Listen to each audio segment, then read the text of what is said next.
Shalom jemaat yang dikasihi Tuhan. Saya harap kita semuanya tetap bersemangat di dalam Tuhan, karena saat kita ada sukacita, ada kekuatan yang datang daripada Tuhan yang akan senantiasa menyertai setiap kehidupan kita. Mari sebelum kita mulai ibadah kita hari ini, sebelum kita memuji memuliakan nama Tuhan, kita akan berdoa bersama-sama. Tuhan, kami menyerahkan kami semuanya yang hari ini akan melakukan ibadah secara online. Tuhan, tolong kami supaya sukacita Tuhan, kekuatan Tuhan yang datang daripada Engkau saja akan memenuhi kami semuanya, sehingga kami bersukacita di hari ini karena Tuhan menyertai kami. Berkati seluruh umat-Mu yang menyaksikan tayangan ini, sehingga mereka semuanya diberkati oleh Tuhan. Kami siap memuji memuliakan nama Tuhan dengan sukacita. Yang siap memuji Tuhan katakan amin, haleluya. Kita percaya di tengah situasi yang saat ini sedang terjadi, ada Tuhan di tengah-tengah kita yang menjadi sumber segala sesuatu. Dia menjadi segala-galanya bagi kehidupan kita. Mungkin kita memiliki apa saja yang bisa kita dapatkan di dunia ini, namun kalau kita tidak memiliki Yesus, maka semuanya akan sia-sia. Tetapi saat kita memiliki Tuhan, maka Dia kita jadikan segala-galanya di dalam kehidupan kita. Jaminan dunia sampai kita nanti mati adalah jaminan yang pasti. Haleluya. Mari kita mengakui bahwa Tuhan adalah segala-galanya bagi kehidupan kita. Katakan bersama-sama, Dialah segala-galanya bagi kehidupan kita. Dialah segalanya, Dia bagiku Tuhan. Haleluya. Dialah segalanya, Dia bagiku. Dialah segalanya, besar kecil. Korbankan dirinya dan selamatkanku. Dialah segalanya, Dia bagiku. Sekali lagi, Dialah segalanya, Dialah segalanya, Dia bagiku. Kita mengakui Dia, Dialah segalanya, besar kecil. Korbankan dirinya dan selamatkanku. Dialah segalanya, Dia bagiku. Seperti air madu, seperti air madu dari batu karang. Dicicip air madu yang manis. Oh, lihatlah Tuhan Yesus baik. Dicicip air madu yang manis. Seperti air madu, seperti air madu dari batu karang. Dicicip air madu yang manis. Oh, lihatlah Tuhan itu baik. Dicicip air madu yang manis. Saudaraku yang dikasihi Tuhan, saat kita ada di rumah kita masing-masing, saya harap sukacita Tuhan tetap melindungi kita, tetap menyertai kita. Saat kita bersukacita di dalam Tuhan, bersemangat di dalam Tuhan, maka semuanya akan menjadi berkat buat kita semuanya yang percaya kepada namanya. Haleluya. Katakan bersama-sama, hati yang gembira adalah obat, seperti obat hati yang senang. Tapi semangat yang patah keringkan tulang. Hati yang gembira Tuhan senang. Hati yang gembira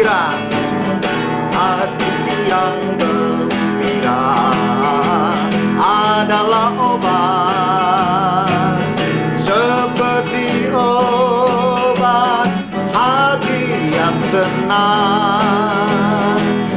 Tapi semangat yang patah keringkan tulang.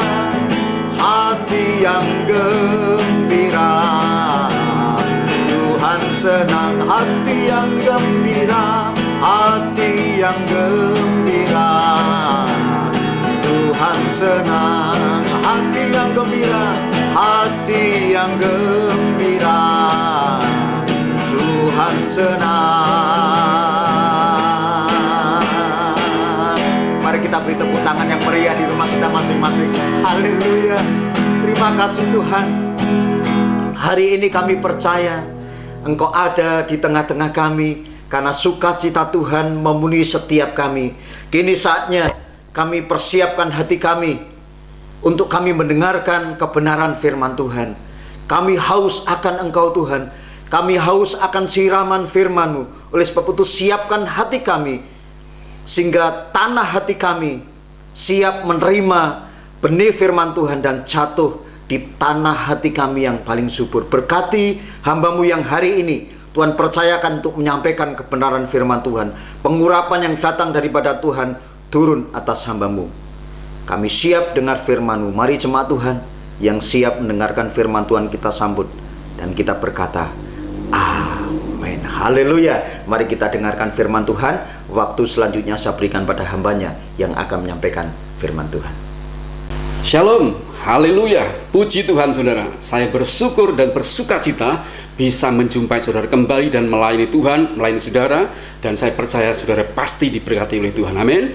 Karena itu saudara, sebelum kita bersama-sama merenungkan firman Tuhan, saya mengajak saudara sekali lagi kita berdoa bersama-sama, amin. Mari kita berdoa saudara. Allah Roh Kudus, silahkan Kau mengurapi kami semua Tuhan, baik kami sebagai pelayan maupun umat-Mu yang mengikutinya Tuhan. Urapan hikmat pewahyu-Mu turun atas kami semuanya di dalam nama Yesus, sehingga firman ini tidak menjadi sebuah pengetahuan, tapi menjadi sebuah kuasa dalam hidup kami. Dengan nama-Mu dipermuliakan, hidup kami bisa berbuah bagi kemuliaan nama Tuhan Yesus Kristus saja. Terima kasih Bapa, kami terima anugerah-Mu dengan hati bersyukur di dalam dan demi nama Yesus Kristus. Haleluya, amin. Puji Tuhan saudara. Saudara masih punya semangat, amin. Saya percaya saudara punya semangat yang luar biasa dari Tuhan. Saudara, ada sebuah survei saudara. Survei ini dilakukan di negara yang sangat besar, mungkin terbesar di dunia, yaitu Amerika Serikat. Survei itu diadakan bagi perusahaan-perusahaan besar, bagi pengusaha-pengusaha besar, bahkan bagi presiden-presiden di Amerika, semua disurvei. Hasil survei itu mengejutkan saudara. 50%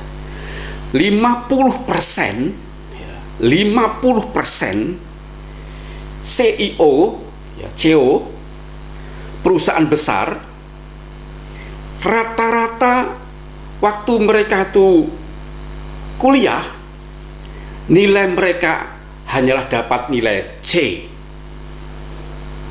Jadi 50% pemilik perusahaan besar di Amerika itu ya rata-rata nilainya adalah C waktu kuliah.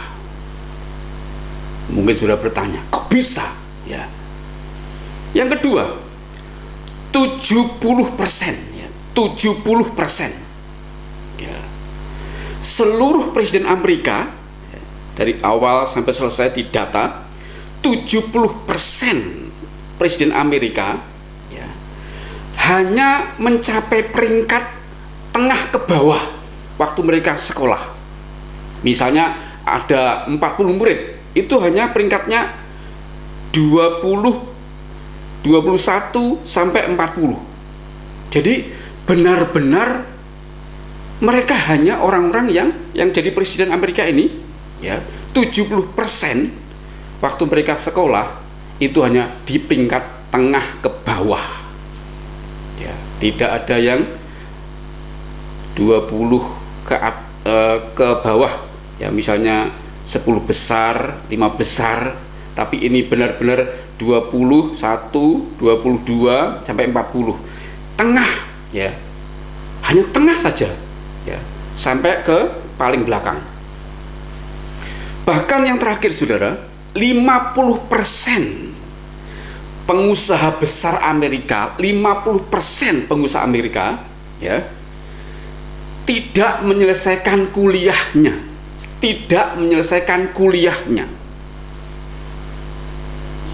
Dari hal ini kita perlu bertanya saudara, ya, kenapa 50% CEO perusahaan besar itu nilainya C, 70% presiden Amerika rata-rata adalah orang yang bukan peringkat 10 besar, 5 besar, tapi 20 ke bawah, ya.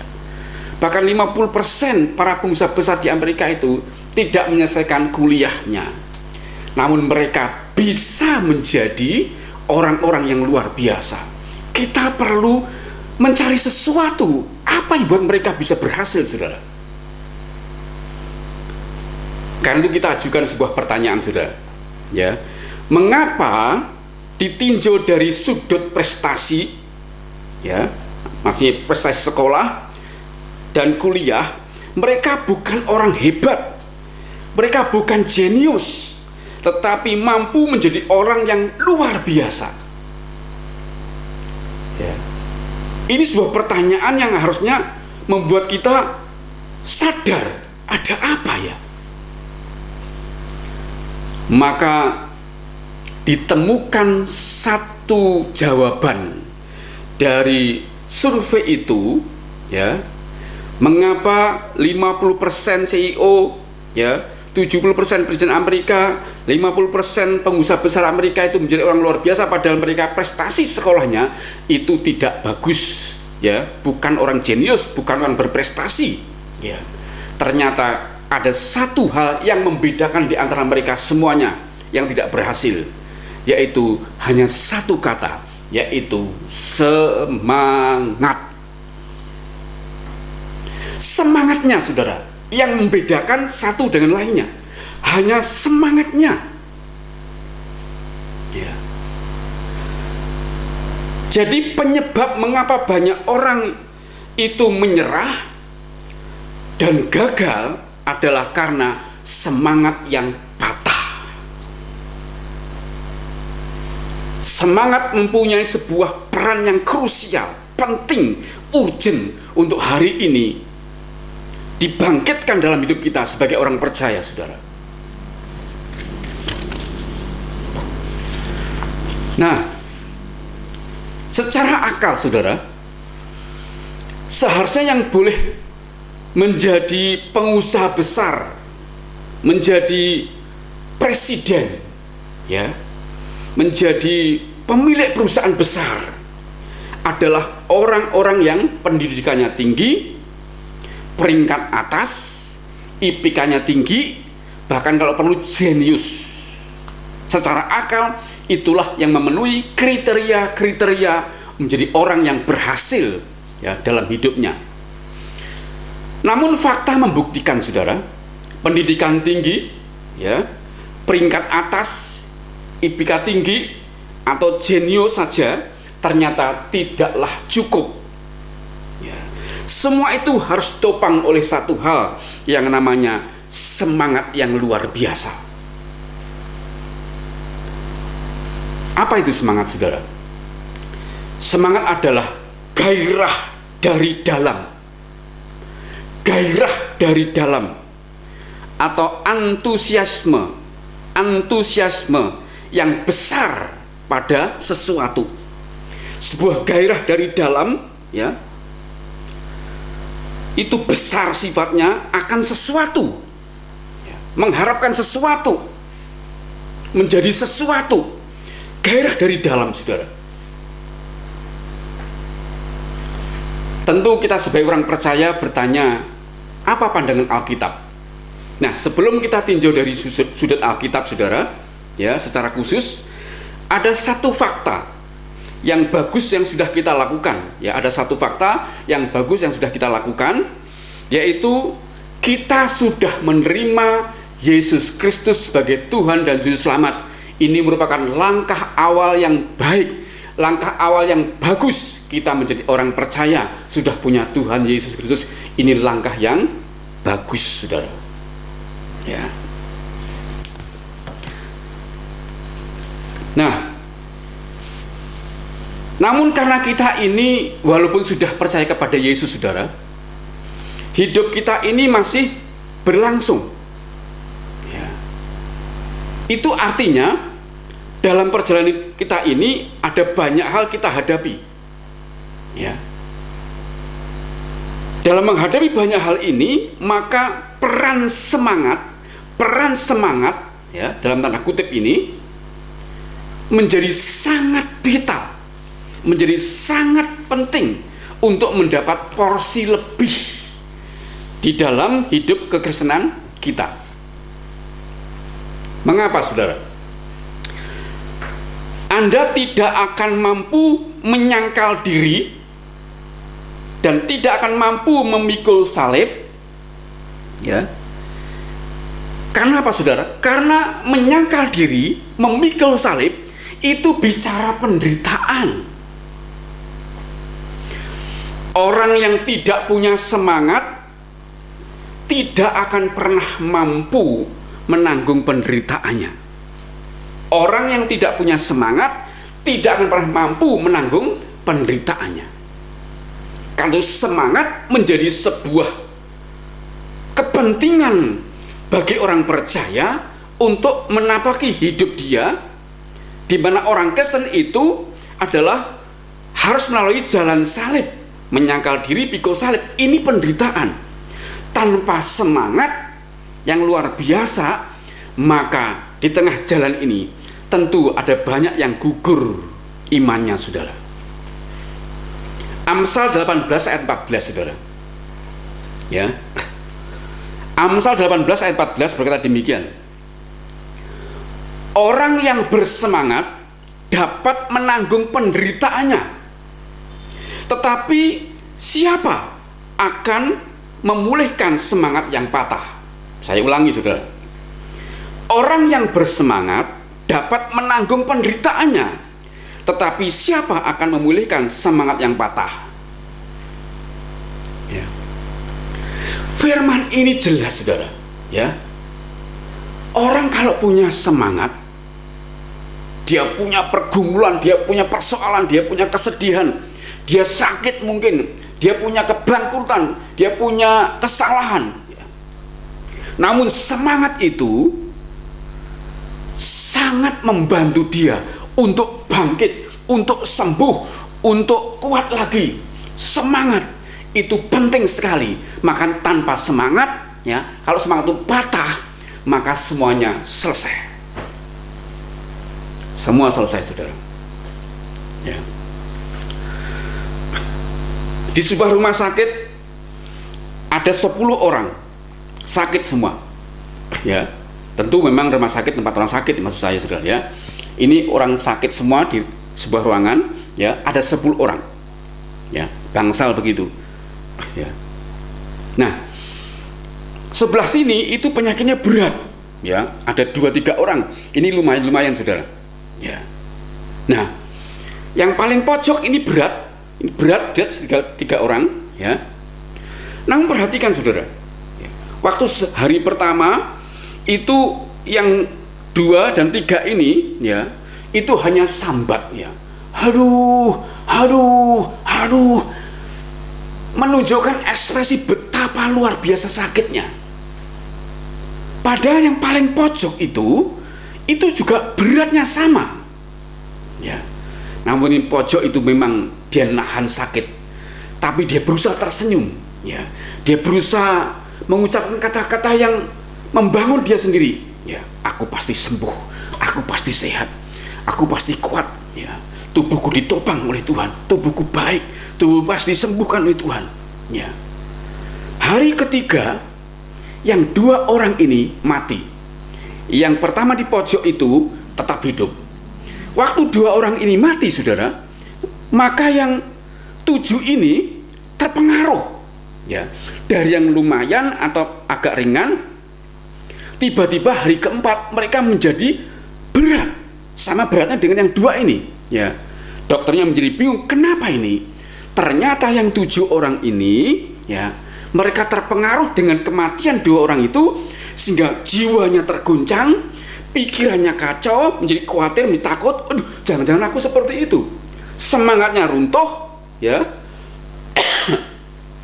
Begitu semangatnya runtuh atau patah, maka tubuhnya mengeluarkan zat namanya kortisol, zat-zat yang membuat dia makin sakit, bakteri mudah masuk, virus mudah masuk, dan bisa melawan, sehingga penyakit mudah menyerang dia. Sakit yang diderita semakin parah, sehingga situasi membuat dia sakitnya makin parah. Dan dari 7 orang itu, 4 diantaranya meninggal pada hari ke-6. Ya, yang paling berat ini itu sembuh dalam waktu 10 hari. Ya, kenapa saudara? Yang paling berat ini, ya, punya semangat yang berbeda dengan lainnya.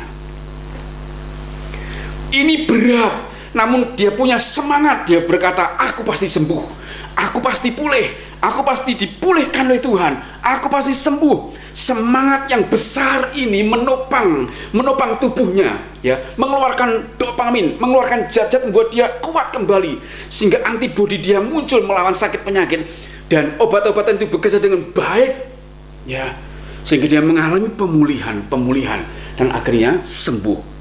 Semangat itu punya peran yang penting di dalam hidup kita. Makanya, ya, orang yang bersemangat dapat menanggung penderitaannya. Tetapi siapa yang dapat memulihkan semangat yang patah? Ya, artinya gini, orang kalau sudah semangatnya patah, itu semuanya selesai. Amsal 17 ayat 22, saudara. Amsal 17 ayat 22, ya. Ini ayat yang terkenal sekali, ya.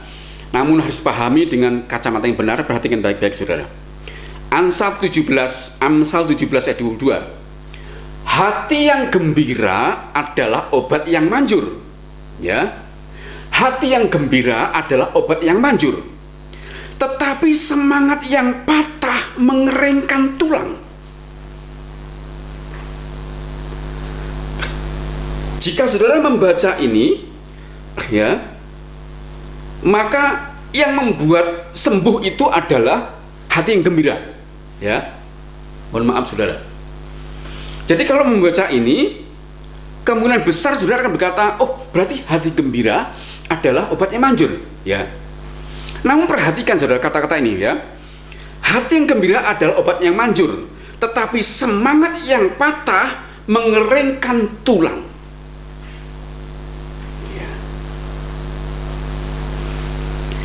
Jadi saudara, yang membuat orang itu sembuh, ya, itu bukan hati gembiranya dulu. Sumbernya bukan hati gembira, tapi semangat, ya. Kalau yang menyembuhkan adalah hati gembiranya dulu, maka firman Tuhan itu akan berkata demikian, ya. Ya.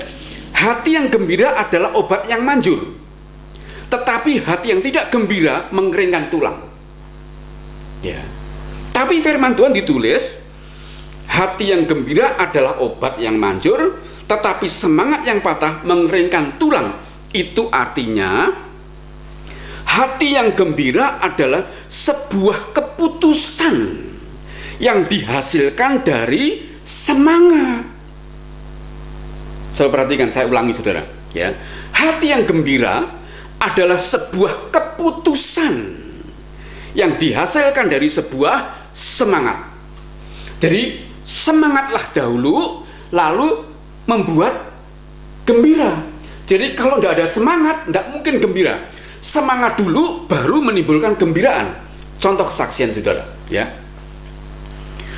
Ada seorang motivator, ya, anak Tuhan juga, namanya Waringin Tungdengsem, ya.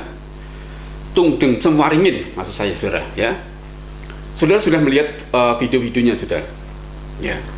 Waktu dia kena COVID, ya, dia parah saudara. Nafasnya sudah benar-benar berat, ya. Dia merasakan betapa susahnya, ya. Dia bernafas, ya. Diobati yang mahal-mahal, oke. Bahkan dia minta terbangkan ke Singapura, tapi nggak bisa. Dokter termahal dihubungi, nggak bisa, ya. Terpaksa di rumah sakit itu. Obat-obat terbaik pun diberikan, tetap membuat dia parah kondisinya, ya. Sampai suatu hari dia menerima firman Tuhan dari seorang hamba Tuhan yang berkata, hati yang gembira adalah obat yang manjur, ya, tetapi semangat yang patah mengeringkan tulang, saudara. Ya. Waktu dia terima firman itu, ya, dia percaya firman itu. Ketika dia percaya, lalu timbullah sebuah semangat, ya. Nah, untuk membuat dia gembira, semangat itu mendahului dia. Timbul sebuah semangat. Berarti aku harus gembira, ya. Berarti aku harus sukacita, ya. Aku harus senang-senang, ya. Aku harus bernyanyi, ya. Aku harus punya semangat nih. Kalau firman ini benar, pasti aku sembuh. Lalu timbullah sebuah semangat, ya. Semangat yang kuat itu muncul dalam hati, ya. Sambil dia berdoa, semangat itu melahirkan sebuah puji-pujian. Lalu dia setelah sadar itu firman ini luar biasa, dia mulai nyanyi. Dia nyanyi, waktu dokter datang dia nyanyi, ya. Dia menghampiri dokter sambil nyanyi, ya. Dokternya mungkin sempat dalam hati gini, wong ini dan wong sakit nyanyi, ya. Tapi saya yakin dokter itu pasti memahami juga ilmu psikologis, ya. Waringin ini, saudara, Tungden Semaringin ini menyanyi, itu dilakukan tidak sekali dua kali, berkali-kali dia nyanyi, ya. Kenapa dia bisa bernyanyi, saudara? Karena dalam hati dia ada semangat. Maka dari awal tadi saya berkata, apa itu semangat? Sebuah gairah yang ada di dalam, gairah yang besar, ya, akan sesuatu, antusiasme, ya. Sebuah gairah yang besar di dalam akan sesuatu, ya. Nah, semangat di dalam itu, gairah yang besar itu, dia pengen sembuh. Nah, semangat itu melahirkan tindakan, melahirkan sebuah keputusan, yaitu aku harus nyanyi. Waktu dia nyanyi, maka hatinya menjadi gembira. Waktu hatinya gembira, itu melahirkan sebuah energi ilahi yang namanya obat yang manjur, lalu dia sembuh, saudara. Jadi semangat itu punya sebuah peran besar dalam diri seseorang, ya. Maka di jemaat kita pun ada seorang yang sakit, waktu dia masuk di ICU, selang sudah dipasang, apa-apa sudah dipasang, ya, hatinya dipenuhi semangat, ya. Dan satu hal yang saya dengar dia berkata begini, aku pasti sembuh, aku pasti sembuh, aku pasti sembuh. Lahir sebuah gairah besar, aku pasti sembuh. Itu namanya semangat. Dan semangat itu membuat dia mampu bertahan dalam situasi susah bernafas, ya. Situasi yang tidak enak, namun dia mampu bertahan dan akhirnya dia sembuh hari ini. Tuhan dipermuliakan. Saudara, pertanyaan inti sekarang, pertanyaan inti. Dari mana cara memperoleh semangat? Dari mana cara memperoleh semangat? Yang pertama, saudara, firman Tuhan mengajari kita, ya. Semangat yang pertama berasal dari Tuhan, ya. Saya akan membacakan buat saudara Yesaya pasal ke-40, ya, ayat 29 sampai 31. Yesaya pasal 40 ayat 29 sampai 31. Dia memberi kekuatan kepada yang lelah. Dianya itu D-nya besar, saudara, berarti Tuhan, ya. Dia memberi kekuatan kepada yang lelah dan menambah semangat. Sebenarnya terjemahan yang paling bagus adalah dan mengisi semangat, memberi semangat kepada yang tiada berdaya, ya. Dia, Tuhan, memberi kekuatan kepada mereka yang lelah dan menambah, mengisi, memberi semangat kepada yang tiada berdaya. Orang-orang muda menjadi lelah dan lesu, dan teruna-teruna jatuh tersandung. Tetapi orang-orang yang menanti-nantikan Tuhan mendapat kekuatan baru.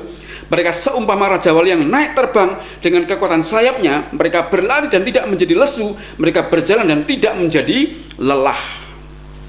Maka 29 itu menjadi sebuah kekuatan khusus buat kita, saudara. Ya, ternyata Tuhan itu bukan Tuhan yang cuek dengan kehidupan kita. Tuhan yang sangat peduli ketika kita ini sedang tergoncang, kita ini sedang bangkrut, kita sedang terpuruk, kita sedang sakit, sedang lelah, sedang tidak ada gairah, sedang putus asa. Firman Tuhan berkata, saudara, Tuhan berikan kekuatan yang baru. Ini luar biasa urutannya, saudara, ya.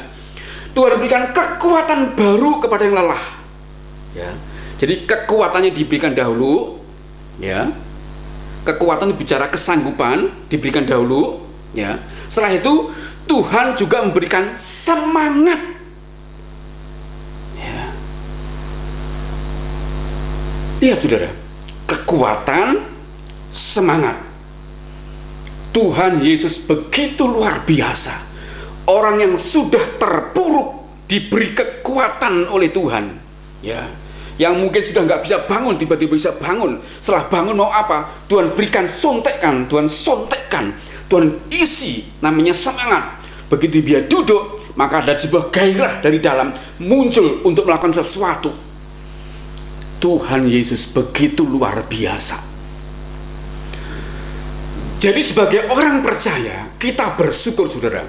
Tuhan kita bukan Tuhan yang acuh, bukan Tuhan yang cuek, ya.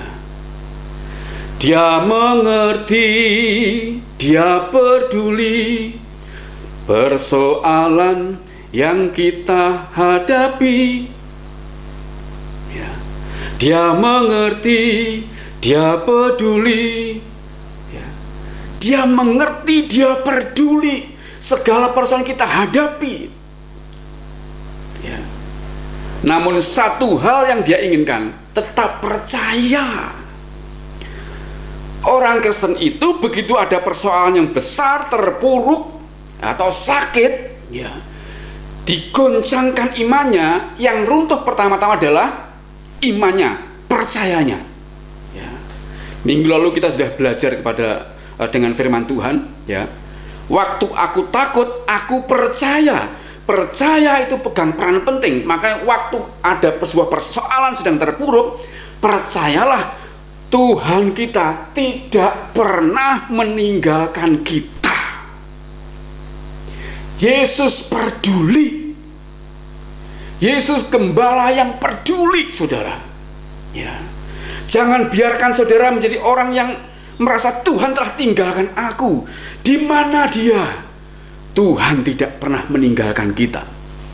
Kalau seolah-olah Tuhan tidak ada, sesungguhnya Tuhan ingin kita melalui masalah itu, ya, untuk bisa mengambil sebuah pelajaran dengan iman kita. Kita gunakan iman kita, artinya percaya sekalipun Tuhan seolah-olah tidak ada, percaya sekalipun Tuhan seolah-olah tidak menolong.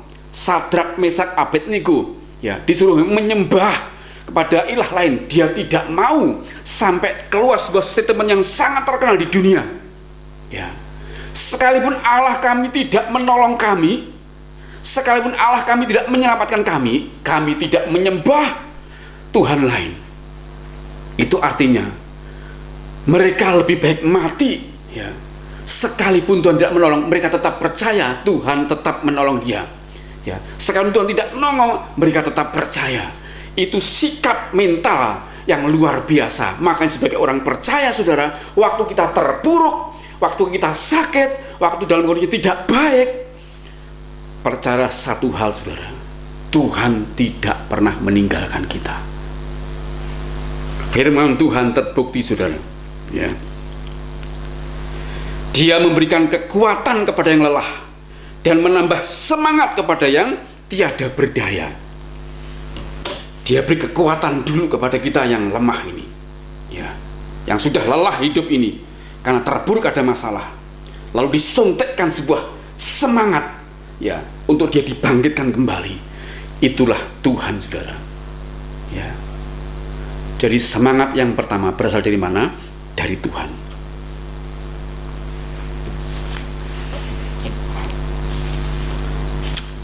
Yang kedua, semangat berasal dari mana, saudara? Yang kedua, semangat berasal dari keputusan kita sendiri. Ya. Yang kedua, semangat berasal dari keputusan kita sendiri. Dalam Kejadian pasal ke-45, saya akan berikan contoh langsung, saudara. Kejadian pasal 45 ayat 27 sampai 28. Firman Tuhan berkata demikian. Ya. Tetapi ketika mereka menyampaikan kepadanya segala perkataan yang diucapkan Yusuf, dan ketika dilihatnya kereta yang dikirim oleh Yusuf untuk menjemputnya, maka bangkitlah kembali semangat Yakub, ayah mereka itu.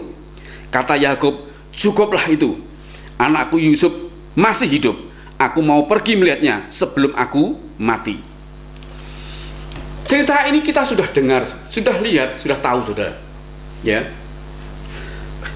Waktu Yusuf itu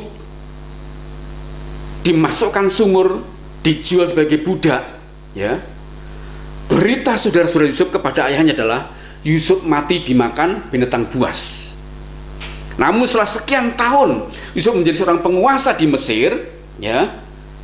Lalu terjadi sebuah kelaparan, maka saudara-saudara ini diutus Allahnya untuk ke Mesir mencari makanan, ya.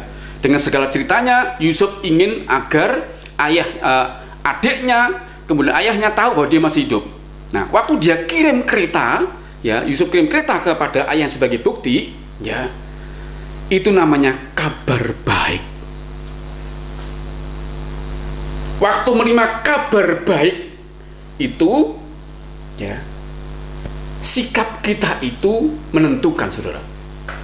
Nah, ceritanya waktu Yakub ini melihat bahwa ada kereta kerajaan datang ke dia, maka akhirnya dia buat sebuah keputusan.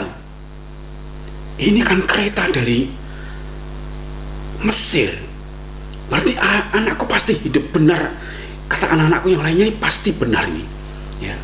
Ketika dia menganalisa itu, hatinya timbul sebuah semangat, ya. Dia memutuskan semangat, lalu dia berkata, cukuplah itu, aku percaya anakku Yusuf masih hidup, aku mau melihat dia sebelum aku mati.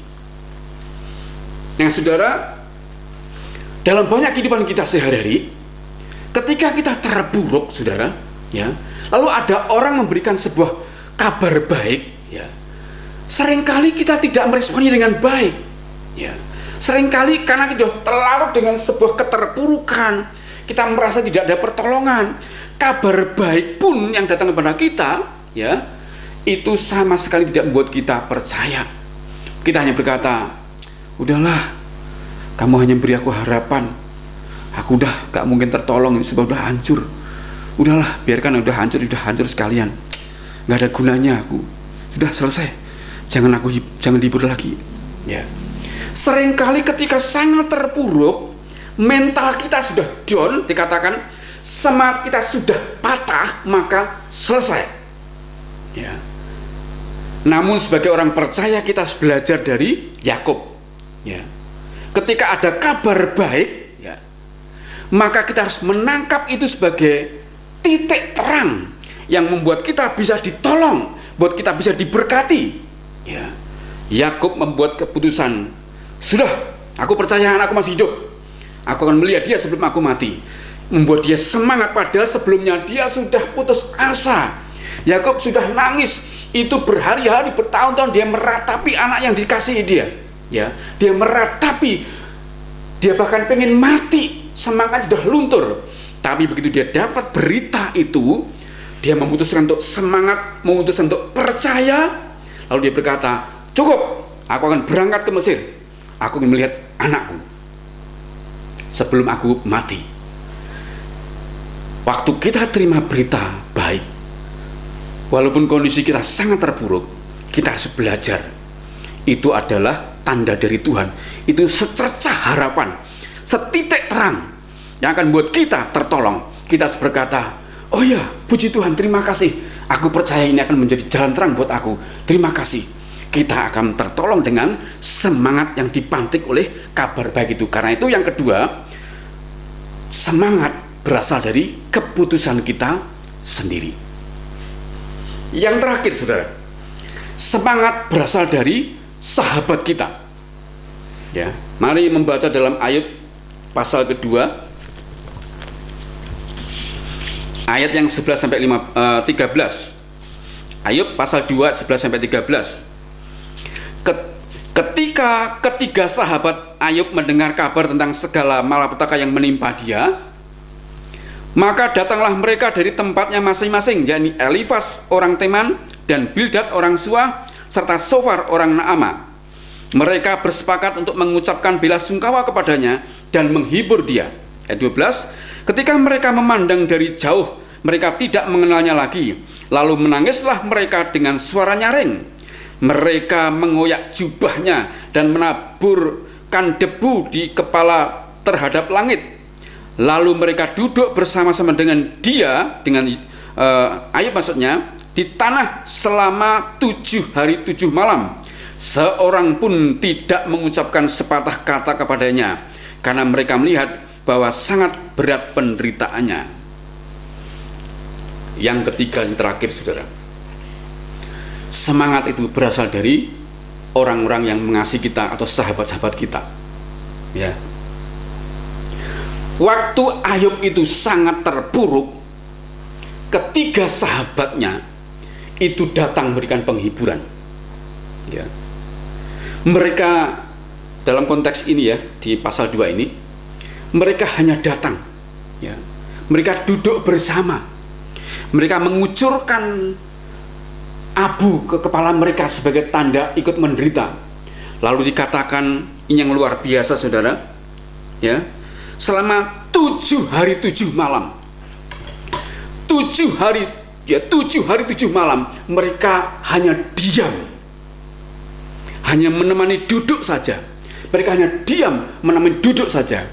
Itu artinya mereka tidak hanya memberikan simpati, tapi empati, ikut merasakan penderitaan Ayub hanya dengan duduk diam selama 7 hari. Ini memberikan sebuah pelajaran, saudara. Kalau kita melihat saudara kita itu terpuruk, ya, hiburlah dia, ya, teleponlah dia, WA dia, kasih semangat, kasih dukungan, ya, kasih doa-doa, kasih nasihat, kasih hiburan. Ya. Kalau memang bukan pas pandemi atau bukan karena COVID, datangi, duduklah dengan dia. Mungkin hanya menepuk-nepuk punggungnya, mungkin hanya memeluk sedikit, mungkin hanya merangkul, ya. Ikut berdoa sebentar, memberikan dukungan. Nah, itu merupakan energi semangat dari sahabat atau saudara kita yang membuat orang yang terpuruk itu bisa punya kekuatan baru dan punya semangat yang baru untuk hidup, saudara. Apalagi ini zaman pandemi, saudara. Banyak saudara-saudara yang terpapar virus corona. Ya. Cobalah saudara belajar untuk tidak hanya di grup-grup, tapi hubungi secara pribadi. Mungkin di telepon, ya, mungkin di WA, mungkin didoakan lewat telepon. Saya pun mempraktekkan, saudara. Ya, saya berdoa pada Tuhan, Tuhan, taruh nama siapa yang ku WA, taruh nama siapa yang ku telepon, taruh nama siapa yang ku doakan. Saya WA, saya gilir satu persatu, ya, besok ini, besok itu, terus, ya, WA, tanya kabarnya gimana, bagi yang sakit, bahkan di rumah sakit pun saya telepon, tolong HP-nya di speaker, ya, biar dia dengar doa saya mendoakan dia, terus, saudara. Ya, bagi yang patah semangatnya, merasa sakit, merasa terpuruk, ya, kasih semangat, kasih energi, kasih harapan. Mereka berangkat, mereka kuat lagi, mereka semangat lagi, mereka bangkit lagi, ya. Terus kasih, ya. Maka energi semangat dari sahabat dari kita ini membuat orang-orang terpuruk itu kembali dibangkitkan gairah hidupnya untuk melanjutkan hidup dan bisa disembuhkan dari penyakitnya, bisa dibangkitkan dari keterpurukannya, bisa dibangkitkan dari usaha yang terpuruk, bisa diberkati lagi usahanya. Kitalah yang harus berperan sebagai sahabat di dalam penderitaan saudara-saudara kita, saudara. Ini waktunya kita berbuat seperti ini. Saudara kasih dalam Tuhan,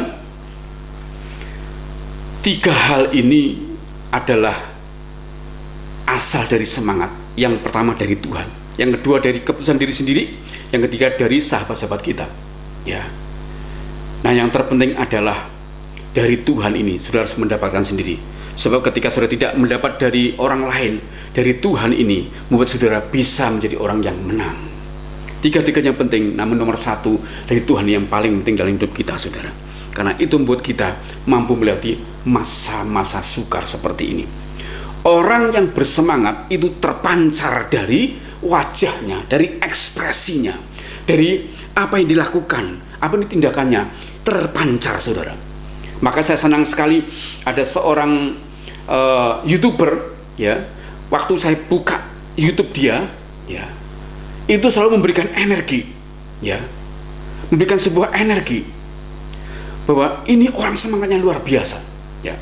Baru dibuka, langsung berkata, halo, saya bersuka cita. Ini sebuah daerah yang akan membuat kita akan terpana, membuat kita akan sukacita. Selalu ekspresinya gembira, sukacita, sehingga orang yang melihat itu energi orang itu tertular, membuat kita juga menjadi orang semangat. Karena itu saudara, mulai hari ini minta anugerah pada Tuhan. Gairah semangat dari Tuhan itu benar-benar terpelihara dalam hidup kita, selalu ada dalam hidup kita. Dan cara untuk mendapatkan semangat terus dari Tuhan adalah hanya satu. Apa itu? Saudara harus dekat, melekat kepada pribadi Yesus dan firman-Nya. Dekat, melekat kepada pribadi Yesus dan firman-Nya. Firman Tuhan berkata di dalam Yohanes pasal 15, ya, mulai 1 sampai 5, ya. Kita ini carang, ranting, harus melekat pada pokok anggur yang benar, yaitu Yesus Kristus. Selama kita melekat dekat dengan pribadi dan firman-Nya, kita menghasilkan buah yang banyak.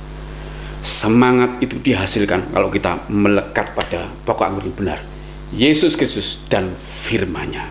Maka sudah menjadi orang yang tidak hanya menang terhadap pergumulan-pergumulan, namun sudah akan dipakai Tuhan untuk membawa energi, ya, kehidupan bagi orang-orang yang membutuhkan. Sehingga energi semangat saudara itu membuat orang-orang yang lemah, yang bangkrut, yang terpuruk, yang sakit disembuhkan lewat peran hidup saya dan saudara.